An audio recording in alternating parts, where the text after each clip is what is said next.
আসসালামু আলাইকুম সুপ্রিয় দর্শক, আজকে আমি আছি ঢাকা যাত্রাবাড়ি কোনাপাড়া বালুর মাঠ। এখানে দেখতে পাচ্ছেন এখানকার বিখ্যাত তান্দুরি চা প্রস্তুত করা হচ্ছে।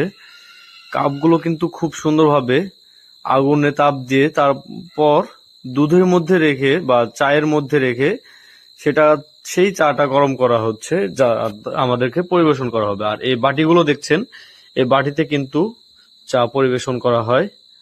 দেখেন দর্শক, বাটি যখন চায়ের মধ্যে রাখা হচ্ছে এখানে কিন্তু অটোমেটিক গরম হওয়া শুরু হচ্ছে, কারণ এই পাত্রগুলো কিন্তু প্রচুর গরম হয়ে আছে, যার ফলে এই কাজটা হচ্ছে। দেখেন খুব সুন্দরভাবে কিন্তু চা গরম হয়ে যাচ্ছে।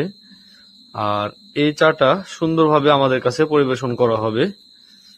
দেখতে পাচ্ছেন দর্শক, আমাদের জন্য পরিবেশন করা হচ্ছে এই চা।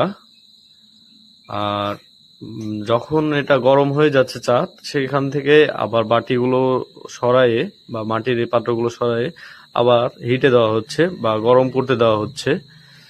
আর সব বাটি সরানোর পরে চাটা একটু ছেঁকে নেওয়া হবে, যাতে চায়ের মধ্যে কোনো ময়লা না থাকে বা মাটির টুকরো বা না থাকে। আর চাটা যেন একেবারে পিওর ফিল দেয়, এই কারণে এভাবে প্রস্তুত করা হচ্ছে। দেখতেই পাচ্ছেন দর্শক,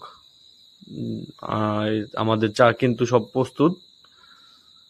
আর আমি আর আমার ভাই আসছি এখানে চা খাবার উদ্দেশ্যে আসা।